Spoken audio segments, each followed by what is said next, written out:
Bon matin, bon dimanche. Un bienvenue spécial à toi aussi si c'est la première fois que tu es parmi nous ce matin. Je m'appelle Benoît Sonécal, je suis un des pasteurs ici à Ecclésia. Et vous voyez que j'ai une grosse bouteille d'eau ce matin parce que j'ai mal à la gorge un tout petit peu. Fait que je vais essayer de gérer la qualité de ma voix versus ma vessie. Fait que ça risque de baisser beaucoup pendant le message. Puis là, ben, ça va forcer. Le message ne sera pas trop long parce que ça va être limité par. Il va falloir que j'aille à la toilette à un moment donné vers la fin. Donc, ici, vous pouvez voir, on a le message. On est dans une série qui s'appelle Victoire. Puis récemment, je suis tombé un peu par hasard sur une entrevue d'un influenceur. C'est le genre de choses que. Mais pas que je suis pas très fier, mettons, d'être tombé dessus parce que, tu sais, quand on est sur Internet, puis à un moment donné, il y a comme un article qui nous est proposé, puis là, on est comme, ah, c'est quoi ça? Pourquoi ça m'est proposé? Là, tu cliques dessus. Parce que ça disait que c'est un influenceur Instagram, dans le fond. C'est un gars, il est multimillionnaire. Puis il a fait beaucoup d'argent en montrant des photos sur Instagram. Il montre son argent, ses voyages, les femmes à ses pieds, etc. Vous ne verrez pas des photos de ça dans le PowerPoint ce matin. Mais le principe, c'est que la personne donnait une entrevue, et c'est le titre de l'entrevue, en fait, qui avait attiré mon regard parce que ça disait « Cet influenceur déclare qu'il a battu la vie, mais qu'il ne lui reste qu'un seul défi à atteindre pour avoir tout fait dans sa vie. » Fait que j'étais comme, OK, c'était comme accrocheur, tu sais. Fait que l'intervieweur disait à l'influenceur en question « Vous avez déclaré récemment que vous voyez la vie comme un jeu vidéo et que vous considérez avoir battu le jeu depuis déjà un moment.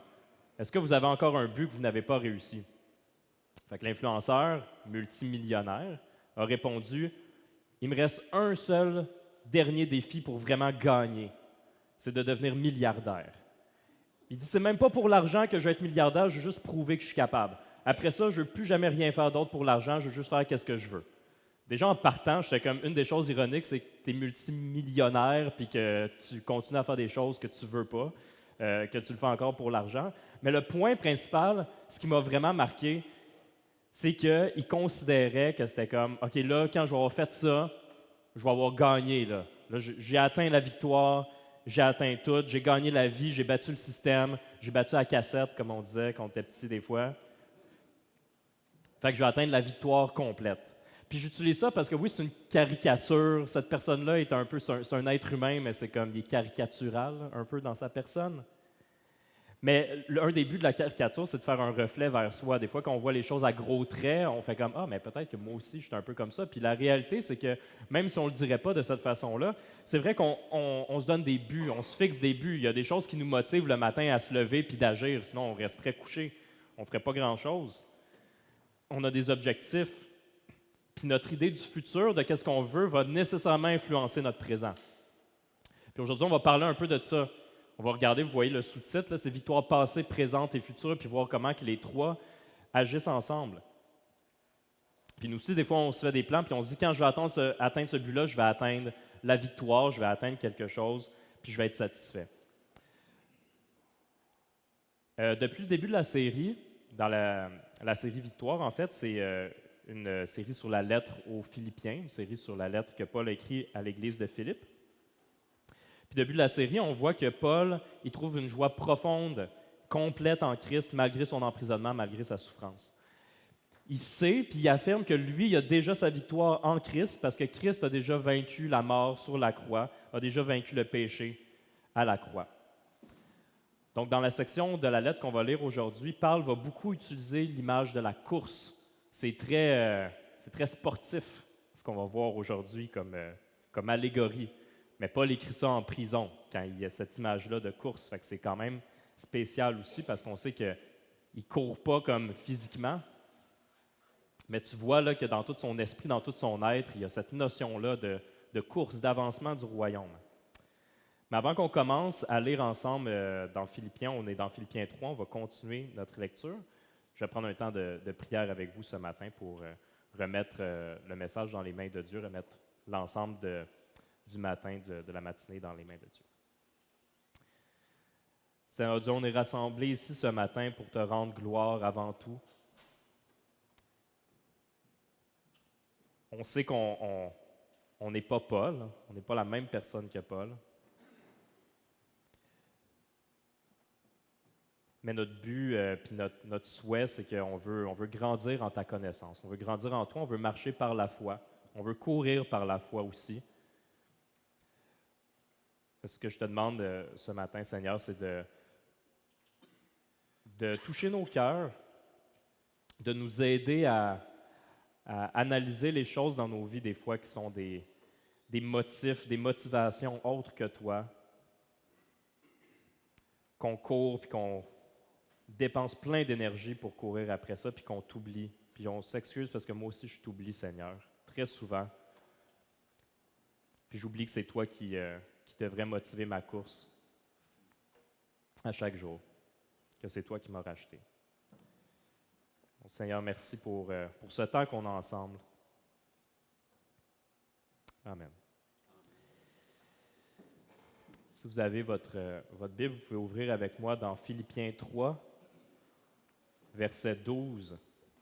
Et il va être affiché aussi en avant. Donc, on peut le regarder ensemble. C'est la prochaine diapositive. Ah, on va juste revenir à l'autre d'avant. J'avoue, c'est une bonne chose. J'ai écrit c'est quoi les 3 grandes sections, je vous dirais, comme du texte qu'on va voir aujourd'hui, 3 points. Donc, courir par amour pour Christ, le fait de courir ensemble, courons ensemble, et que notre identité en Christ affecte notre façon de courir. Donc, allons-y avec le premier, avec courir par amour pour Christ. On va lire Philippiens 3, 12 à 14 pour le moment. Donc, Philippiens 3, verset 12, excusez-moi. Paul dit, « Ce n'est pas que j'ai déjà remporté le prix ou que j'ai déjà atteint la perfection, mais je cours pour tâcher de m'en emparer, puisque de moi aussi Jésus-Christ s'est emparé. Frères et sœurs, je n'estime pas m'en être moi-même déjà emparé, mais je fais une chose, oubliant ce qui est derrière et me portant vers ce qui est devant. Je cours vers le but pour remporter le prix de l'appel céleste de Dieu en Jésus-Christ. » Ce qu'on voit qui est évident avec Paul, c'est que son facteur de motivation premier, ce qui le pousse à chaque jour dans la mission, dans chaque épreuve, c'est Christ. Quand Paul entretient, on parle souvent de Paul comme une personne en mouvement, une personne active, mais quand il entretient le projet d'annoncer la bonne nouvelle en Macédoine, qui est comme un peu une région de la Grèce, à Rome, tous ces grands projets-là, ce qui le motive d'abord, c'est jamais la région, c'est jamais la ville, c'est tout le temps l'amour de Christ. Quand Paul veut annoncer l'Évangile aux âmes perdues, ce qui le motive, ce n'est pas les gens en premier, c'est une bonne chose. Mais ça ne soutiendrait pas à long terme si c'était juste les gens en premier. C'est tout le temps l'amour de Christ. Il fait pour Christ. Et ça, la vision puis la mission, c'est vraiment, vraiment important de tout le temps se rappeler que le facteur de motivation, la raison pour laquelle on est ici ce matin, puis la raison pour laquelle on est en mission ensemble, c'est par obéissance pour Christ et par amour pour Christ. Ce n'est pas une entreprise humaine. Puis la ligne est mince parce que parfois, on peut commencer des choses par amour pour Christ et avec le temps, au fil du temps, il y a d'autres motivations qui viennent rentrer là-dedans. Puis là, des fois, on est comme brûlé, découragé, on est comme tanné. Puis là, quand on creuse un peu, on réalise que c'est parce que, là, ma motivation, c'était, mettons, la reconnaissance, tu sais. Que les gens me disent « Hey, c'est beau, hey, ça l'avance », puis des fois, ça l'avance pas, puis c'est pas beau, tu sais, puis ça va pas bien. Fait que quand ça l'arrête, là, c'est sûr que c'est démotivant, puis c'est normal aussi que ça soit démotivant, mais c'est de tout le temps ramener au fait que le facteur de motivation principal, c'est l'amour pour Christ. Il y a un passage que je trouve vraiment marquant sur ça, sur le fait de faire les choses par amour pour Christ. Je vais sortir de la lettre aux Philippiens pour vous lire ce passage-là, c'est dans Jean 21. Je vais l'afficher, il est affiché ici en avant. C'est Jean 21, les versets 15 à 17. Jean 21, en passant, c'est comme le dernier chapitre de l'Évangile de Jean.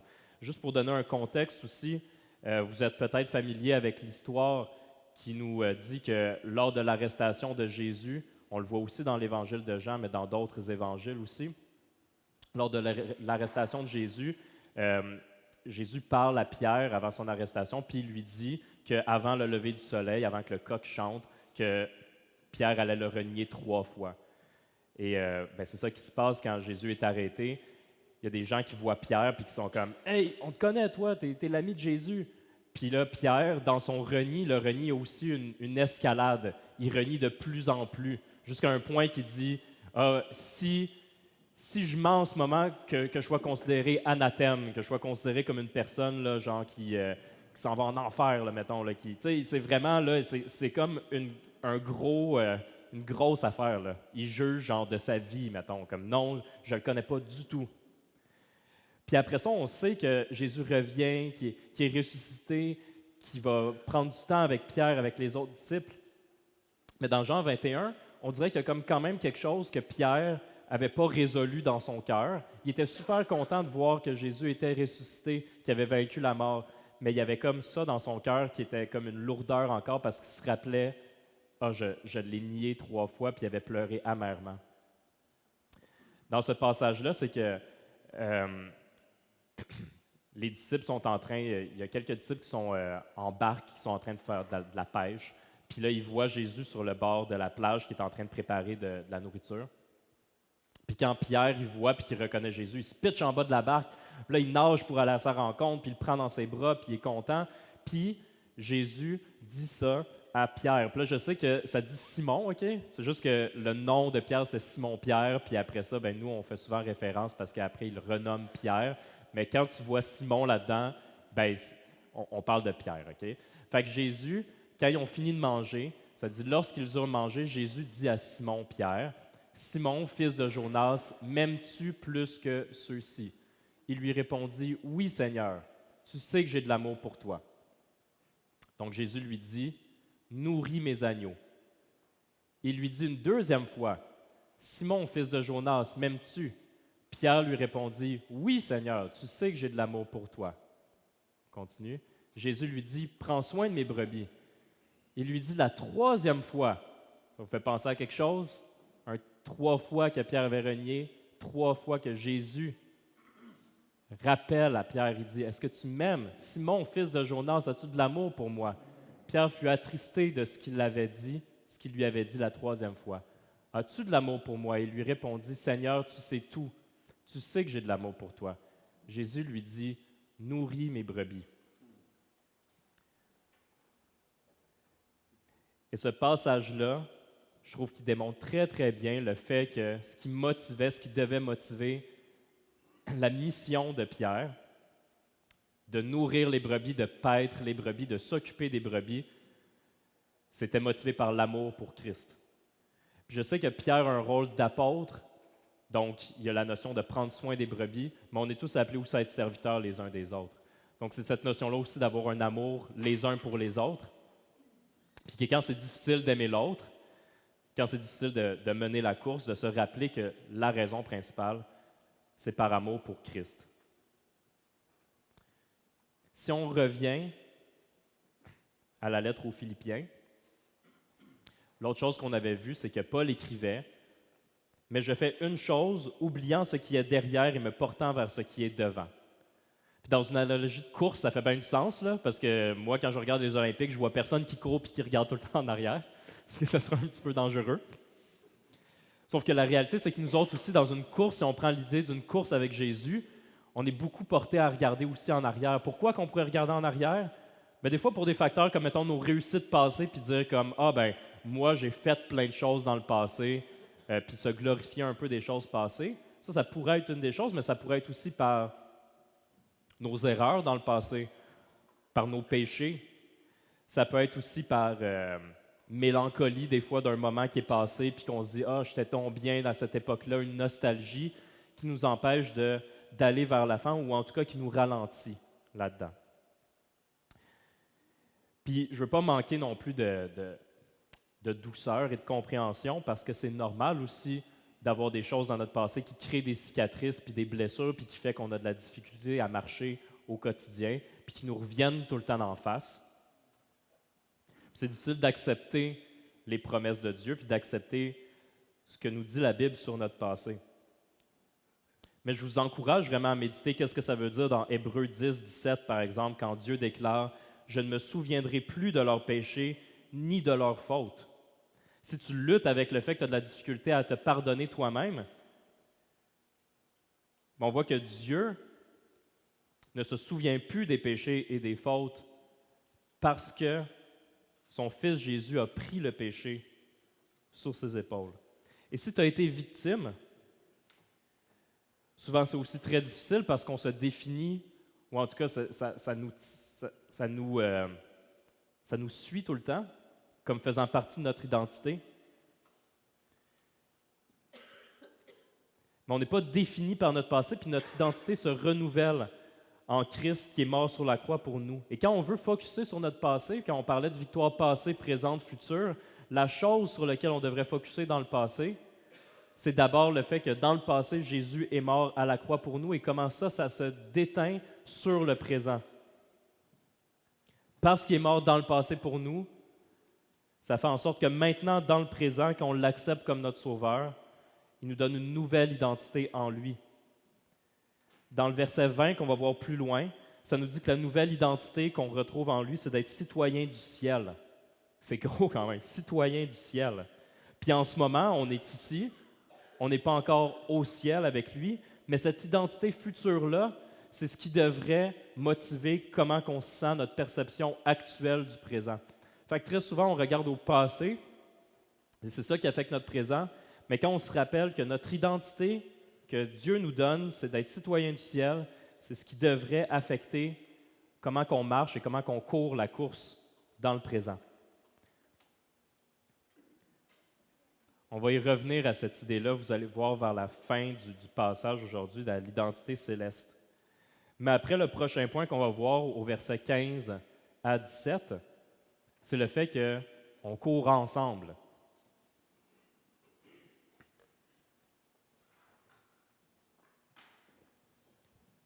Paul insiste sur ce fait-là, ce n'est pas une course individuelle.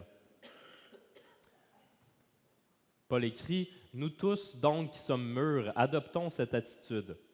Et si vous êtes d'un autre avis sur un point, Dieu vous éclairera aussi là-dessus. Seulement, là où nous en sommes, marchons dans la même direction et vivons en plein accord. Soyez tous mes imitateurs, frères et sœurs, et portez les regards sur ceux qui se conduisent suivant le modèle que vous avez en nous. » Est-ce qu'il y a des personnes qui aiment courir? Et quand je dis courir, des fois, mettons, tu as déjà fait une course organisée. Est-ce qu'il y a des gens qui ont déjà fait une course organisée? Oui? Quelques personnes. Fait que moi, je n'ai jamais fait de course organisée. Je ne dis pas ça parce que je n'ai pas vécu ça, mais j'ai une amie, une collègue à mon travail, à l'école, qui aime beaucoup courir. Elle fait des courses à tous les mois pratiquement. Puis elle m'a expliqué un principe que je ne connaissais pas, quelque chose qui arrive, c'est le concept des lapins. Est-ce que vous savez c'est quoi un lapin en course? Non. Fait que tu sais, des fois, quand on court, on se donne des objectifs personnels, puis là, on regarde sur notre montre, puis on se dit, OK, ben là, je vais courir le 10 km en 1 heure ou le 10 km en 55 minutes. Puis là, on essaie de compétitionner contre nous-mêmes puis se fixer des objectifs. Quand tu cours, par exemple, dans une course organisée, qui peut être, par exemple, pendant 10 km, bien, il va y avoir des personnes, des bénévoles, qui sont des lapins. Puis les lapins, eux autres, ils vont le courir en 1 heure. Fait qu'à place de regarder ta montre tout le temps puis que ça te soit distrayant pour toi, tu peux focusser sur le lapin parce que tu sais que si tu restes à la même vitesse que le lapin, c'est une personne, là, le lapin, là? Si tu restes à la même vitesse que le lapin, tu vas courir exactement en 1 heure. Puis si tu le dépasses, ça veut dire que tu vas battre ce temps-là, mais si tu te refais dépasser, ça veut dire que tu vas le faire en plus qu'1 heure. Vous comprenez le principe? Mais je trouve qu'il y a quelque chose un peu similaire là-dedans. Puis bien sûr, à chaque fois qu'on regarde des choses comme ça, je sais que la première image qui me vient en tête, c'est toute de dire « Oh, mais c'est dangereux parce que notre modèle, il ne faut pas que ce soit un modèle, il ne faut pas que ce soit nous autres, entre nous, qu'on ait des modèles. Notre modèle, c'est Jésus-Christ. Amen. Notre modèle, c'est Jésus-Christ. OK? C'est sûr et certain. Mais des fois, il y a des personnes, j'ai déjà entendu ça, des fois, des gens qui disent « Ah, c'est qui? Tu sais, as-tu des modèles dans la vie? » Puis ils sont comme « Jésus. » Puis « Ouais, OK, mais comme... » Y a-tu d'autres personnes, mettons, que tu admires, tu sais, pas que tu adores, que tu admires, que tu dis « Ah, cette personne-là, je vois des choses qu'il fait, puis j'aimerais ça un jour pouvoir être un peu comme ça. » Non, Jésus-Christ. OK, mais tu sais, vous comprenez un peu le principe. C'est pas mal d'avoir des modèles. C'est sûr que quand on fonde notre espoir dans n'importe qui d'autre, dans n'importe quoi d'autre que Jésus-Christ, on va être déçu. Je ne dis pas de fonder son espoir en quelqu'un. Mais d'avoir des modèles, d'avoir des mentors, d'être soi-même un modèle pour quelqu'un, c'est quelque chose qui est biblique, c'est quelque chose que Paul encourage à faire aussi. C'est pas prétentieux de sa part de dire soyez tous mes imitateurs, parce que lui, dans sa vie à Paul, il veut tout pointer vers Christ. Fait que, tu sais, c'est pas prétentieux de sa part quand on voit ça. Surtout qu'on a vu tout à l'heure qu'il dit il dit pas que j'ai atteint la course, j'ai atteint le but. Je cours toujours en sachant que Jésus s'est emparé de moi, puis je cours de cette façon-là. Mais ce qu'on voit là-dedans, c'est que quand Paul écrit marchons ensemble, mais ça implique deux choses. Marchons dans la même direction. Premièrement, ça implique qu'on est plusieurs à marcher dans la même direction, donc c'est quelque chose de commun. Mais aussi, Paul invite les personnes de l'Église de Philippe à courir avec lui en réponse au débordement d'amour qu'il y a dans leur cœur pour Christ. Et ça fait du sens de collaborer quand on se rappelle que c'est toute notre motivation première de regarder dans la même direction, de courir dans la même direction. C'est difficile de courir dans la même direction quand on commence à se chicaner sur plein d'autres points peut-être, puis commencer à prendre des choses qui sont peut-être des différences d'opinion qui ne sont pas nécessairement si importantes que ça et qui font en sorte qu'on oublie que le facteur principal de motivation, ce qui nous fait courir, c'est Jésus-Christ. Et là arrive un point qui est quand même intéressant parce qu'on vient de voir que Paul encourage l'Église même s'ils sont d'un autre avis sur certains points, de marcher dans la même direction. Mais tout de suite après, versets 18 et 19, on va les lire ensemble, Paul met en garde. En effet, beaucoup se conduisent en ennemis de la croix de Christ. Je vous ai souvent parlé d'eux et je le fais maintenant encore en pleurant. Il ne se réjouit pas de ça, il le fait en pleurant. Leur fin, c'est la perdition. Ils ont pour Dieu leur ventre. Ils mettent leur gloire dans ce qui leur fait honte. Dans ce qui fait leur honte, excuse-moi, pas la même chose. Ils ne pensent qu'aux réalités de ce monde. Fait qu'il y a cette notion-là de dire, quand vous avez un avis différent, que ce ne soit pas comme un obstacle à courir ensemble, mais faites attention parce qu'il faut faire attention aux faux enseignements, puis des fois, il y a des choses qui sont dites de certaines personnes qui agissent comme ennemis de la croix de Christ. Puis là, c'est de dire, OK, mais c'est quoi qui est une différence d'opinion, puis c'est quoi qui est un faux enseignement? Puis là, je n'essayerai même pas de trouver une nouvelle analogie parce que j'ai écouté le message de Fabrice de la semaine dernière. Puis j'étais comme, oh, c'est bon, je prends exactement la même image. Parce que je pense que c'est une bonne chose aussi, la répétition. Vous savez, je suis en enseignement aussi, puis la répétition, c'est quelque chose qui nous permet de vraiment bien comprendre souvent. Parce que quand on dit une chose une fois, des fois, on ne s'en rappelle pas. Mais moi, dans le message de Fabrice de la semaine dernière, la chose qui m'a beaucoup marqué, c'est l'image de l'armoire avec les 3 tiroirs. Je vais vous la rappeler si vous n'étiez pas là. Puis si vous n'étiez pas là, je vous encourage aussi à aller l'écouter dans votre temps libre. C'est sur notre chaîne YouTube de l'Église Ecclésia. Le message de Fabrice, j'ai été grandement béni de cet enseignement-là. Donc Fabrice, ce qu'il présentait à ce moment-là, c'est qu'il disait, si on imagine tout ce qui est écrit dans la Bible, mettons, on pourrait mettre les choses dans certains tiroirs, puis ce qui serait dans le premier tiroir du haut, c'est les vérités essentielles au salut. C'est les choses les plus importantes. Quand on dit qu'on veut enseigner, qu'on veut prêcher l'Évangile, c'est les choses qui sont dans le tiroir d'en haut. C'est ça. Ce qui est dans le deuxième tiroir, Fabrice nous disait que c'est des choses qui sont, on pourrait dire, des principes importants. Des choses importantes, des choses que Jésus demande de faire aussi à son Église, comme par exemple le baptême, okay? Comme par exemple former des disciples, des choses comme ça. Mais ce que Fabrice nous disait, c'est que parfois, un des problèmes, c'est qu'on va prendre des choses qui sont dans le deuxième tiroir puis les mettre dans les conditions essentielles au salut, quand ce n'est pas ce que Jésus enseignait.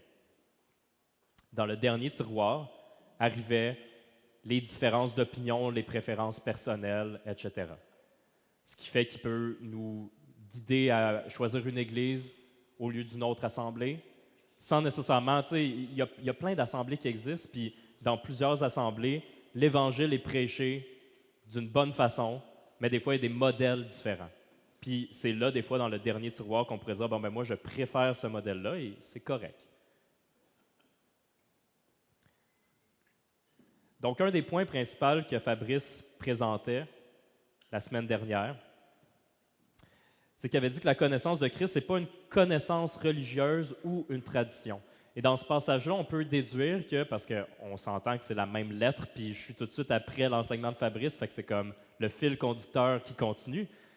Puis, on peut déduire qu'on est en train de parler des personnes qui étaient juives, qui se sont rajoutées à l'Église de Philippe, qui sont chrétiens, mais qui ont beaucoup de difficultés à se départir de certaines traditions qui existaient dans leur passé, dans la loi de Moïse, et qui veulent l'imposer. Donc, ils veulent dire, par exemple, OK, là, il y a des nouvelles personnes qui n'étaient pas juives, ils entendent parler de Jésus, puis à ce moment-là, une des controverses un peu qu'il y avait, c'était au niveau de la circoncision, parce que la circoncision faisait partie de la loi de Moïse, puis là, il y avait des personnes qui disaient, c'est correct, tu es sauvé par Jésus, mais il faut que tu te fasses circoncire.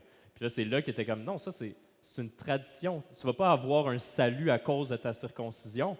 Jésus est mort à la croix pour tes péchés, et ça, c'était quelque chose qui était considéré comme un principe biblique, mais que par sa mort à la croix, on parle après de circoncision du cœur, puis on voit que c'est un peu ça le principe dans la loi qui existait pour dire qu'il y avait cette nécessité-là de devenir un peu des sacrifices ou des personnes, le peuple de Dieu.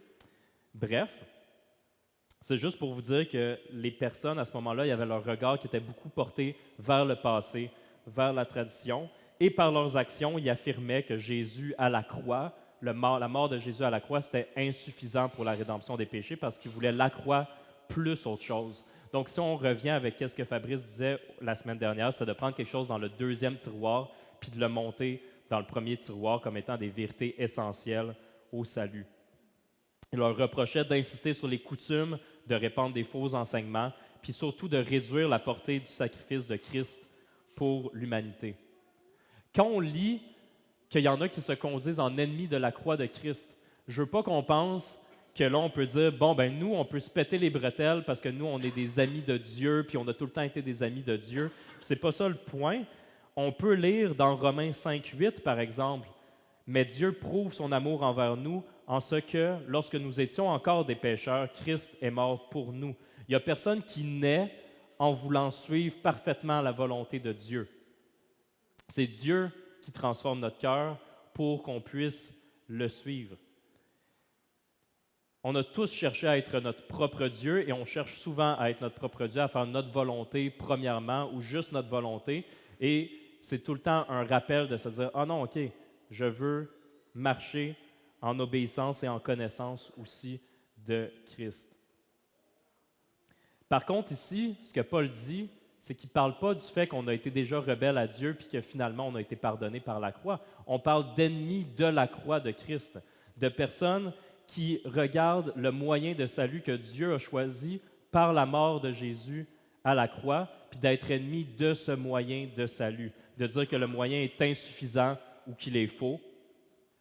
Et ça, c'est une chose qui est importante, non seulement comme conseil pastoral, mais comme assemblée, d'être vigilant par rapport à ça, par rapport au reniement des vérités essentielles bibliques, ou lorsque des choses sont élevées, des principes importants sont élevés comme étant nécessaires au salut et rajoutés à la croix.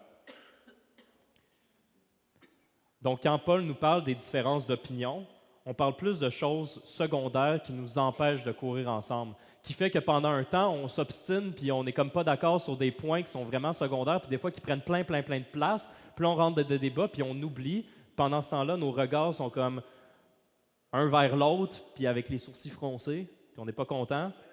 À place d'être côte à côte, d'aller dans la même direction, puis que nos regards soient fixés sur Christ.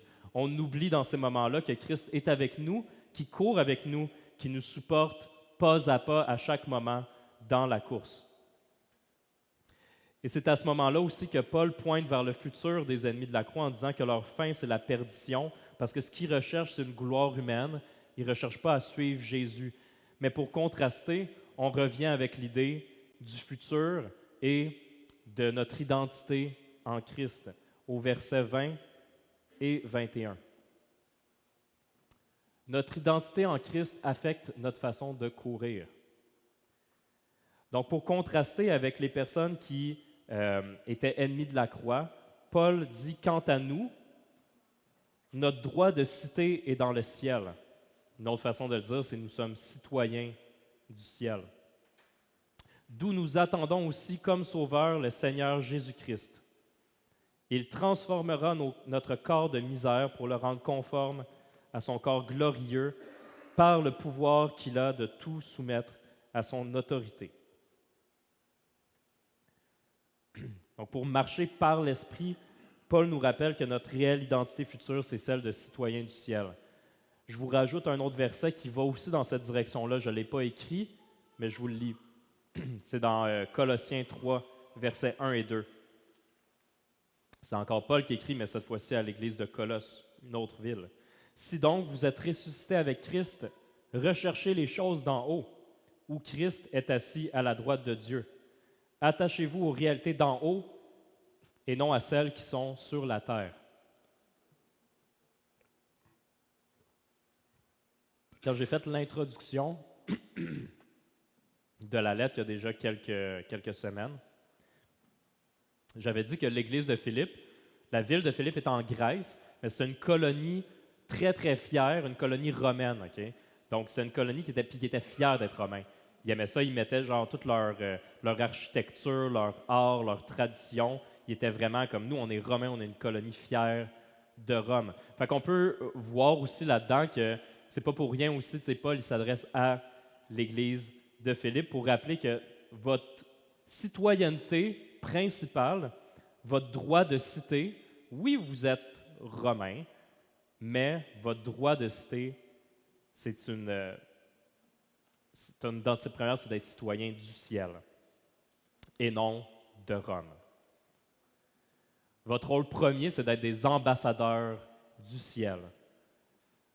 Avant tout, vous êtes des témoins de Christ. Avant tout, vous êtes des témoins de ce que Christ a fait dans votre vie. Puis je pense qu'il y a deux choses qu'on peut voir là-dedans quand on se rappelle notre identité de Christ. L'idée du futur qui affecte notre présent, mais aussi peut-être un rôle de guide. Quand je vous dis, par exemple, peut-être qu'il y a des personnes justement dans l'église de Philippe qui étaient comme un peu trop « Ah, ben moi je suis romain, comme je suis fier d'être romain », puis ils rappelaient « Non, attends, ton identité première, c'est d'être citoyen des cieux. » On a tous plein d'identités, okay? Plein de rôles qu'on assume dans la vie. Si je te croise pour la première fois puis que j'essaie d'apprendre à te connaître, ben probablement que tu vas me dire quelques-unes de ces identités-là. Tu vas dire « Ah oui, ben je suis papa de... » ou c'est mon travail, moi je fais ça comme travail. Ou quelque chose que tu aimes, un hobby, mettons, qui te définit, ou quelque chose, des choses comme ça, qui vont ressortir des choses qui rentrent dans ton identité. Fait que si on garde cette idée-là de citoyen du ciel qui devrait être notre identité première, ça veut dire que si d'abord tu es une maman, ben l'identité première, c'est que tu es une ambassadrice du royaume de Dieu pour tes enfants. Tu es une maman, mais tu es, avant d'être une maman, une citoyenne du ciel. Et tu sais, comme une ambassade, vous savez c'est quoi? C'est quand on est comme l'ambassade du Canada, par exemple, au Japon. Ben, c'est de dire, bon, ben là, ici, si tu es au Canada, mettons, tu te promènes au Japon, puis là, après, tu peux aller dans ton ambassade, puis ça, c'est comme ton pays d'attache. Mais c'est l'idée que nous, on est comme ambassadeurs, premièrement, des cieux. Si on regarde par rapport à votre travail, si tu es un policier, ben, qu'est-ce que ça change dans ta façon d'être policier si tu te rappelles premièrement que tu es citoyen du ciel? Si tu te rappelles premièrement que toi, comme policier qui veut exercer la justice, tu es un représentant de Dieu qui est la justice parfaite, qui est le juge parfait. Qu'est-ce que ça change au quotidien? Toutes les notions de politique rentrent aussi là-dedans. On n'aime pas ça parler de politique parce que c'est comme, tu sais, il y a des affaires, c'est ça qu'ils disent, comme quand tu as un repas familial, qui disent si tu veux que ça soit un bon repas, il ne faut pas que tu parles de religion, d'argent puis de politique. Fait que là, ça va mal parce que là, je vous parle de religion puis je parle de politique. Mais quand on parle, mettons, si tu dis, moi, je suis souverainiste, il n'y a pas de mal à être souverainiste. Mais quand tu lèves la bannière, quand tu parles aux gens, il faut que la bannière que tu lèves le plus haut, ce soit la bannière du royaume des cieux. Puis que ça s'en va plus haut que ton drapeau du Québec. C'est pas grave si tu montes un drapeau du Québec. C'est grave s'il est plus haut que la bannière des cieux. Ça, je pense, c'est un côté qui peut nous aider, qui peut nous guider à se rappeler comment notre identité future affecte notre présent. L'autre côté, évident, c'est un côté réconfortant. Un côté réconfortant parce que, premièrement, Paul il dit qu'il va transformer, que Jésus-Christ va transformer notre corps de misère pour le rendre conforme à son corps glorieux. Si tu vis avec la maladie, je vais t'encourager, on ne va pas le lire ensemble, mais c'est peut-être un passage que tu connais, un passage que tu peux méditer régulièrement si tu luttes avec le fait que ton corps est malade, puis que tu es tanné que ton corps soit malade. Dans 1 Corinthiens 15, si vous voulez vous le noter, c'est super encourageant parce que dans 1 Corinthiens 15, on voit des attributs de ce corps-là divin dans lequel on va vivre pour l'éternité aussi. Donc, se rappeler que cette identité-là de citoyen du ciel, ça vient aussi avec un arrêt des maladies, de ne plus être mal dans notre corps. L'autre chose aussi, ça peut être un encouragement aussi, c'est pour le mal du pays. Philippiens 3,20, là, ce qu'on lit ensemble, c'est le verset préféré de mon ami Jason Moll. Si vous ne connaissez pas Jason, c'est un missionnaire américain qui est venu ici au Québec, ça fait 6 ans, à peu près 6 ans qu'il est ici au Québec. Il avait à cœur, il voyait la mission au Québec, il voyait la moisson qui était grande, puis le fait qu'il y a peu de personnes qui s'attachent à Jésus. Puis il a décidé de venir ici au Québec pour apprendre à parler français. Puis il ne l'a pas eu facile parce qu'il trouve ça tough d'apprendre le français, même 6 ans après, parce qu'il voulait parler de Jésus aux gens au Québec. Mais c'est difficile pour lui, puis oui, il est né aux États-Unis, mais dans sa vie, il a fait plein de pays différents, puis c'est comme si il y a comme nulle part qui est comme vraiment « Ah, ça c'est ma maison ici », tu sais. Mais je pense que d'une certaine façon, il vit vraiment, il comprend mieux ça que moi, le fait qu'il est un citoyen du ciel. Puis que quand il y a comme nulle part où qui est confortable, ben c'est qu'il se dit ben c'est correct parce que moi je suis un ambassadeur de Dieu ici sur terre, puis c'est pas ici mon endroit final. Qu'on devrait tous ressentir un peu ce malaise-là d'être un peu étranger sur terre, tu sais. Il y a plusieurs personnes dans l'Assemblée aussi que vous êtes immigrants, immigrantes. Peut-être que des fois, tu as le mal du pays. Puis des fois, peut-être aussi que quand on a une assemblée ici le dimanche matin, que dans ta culture, ça se fait très différemment, puis tu as comme appris à vivre avec, mais des fois, ça vient titiller quand même parce que tu es comme « Ah, j'aimais ça quand je faisais ça comme ça dans ma jeunesse, j'aimais ça il y a 5 ans quand je retourne chez nous aussi des fois, puis que là, je le fais à nouveau de cette façon-là. » Fait que je pense que c'est un passage qui peut être un réconfort pour les personnes justement qui sont immigrantes. L'Évangile de Luc le présente vraiment bien dans Luc 10, 20, qui nous dit « Mais réjouissez-vous, car vos noms sont inscrits dans le ciel. » Les enfants vont venir nous rejoindre bientôt.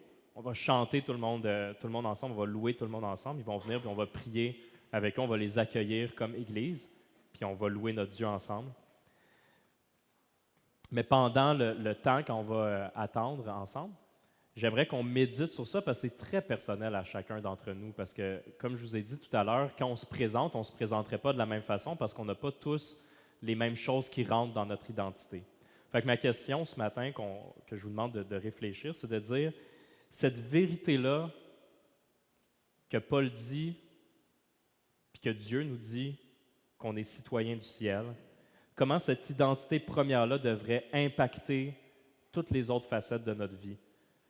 Puis réfléchissons aussi de quelle manière être un citoyen du ciel, ça va impacter notre façon de courir ensemble. Donc, prenons un temps de prière ensemble.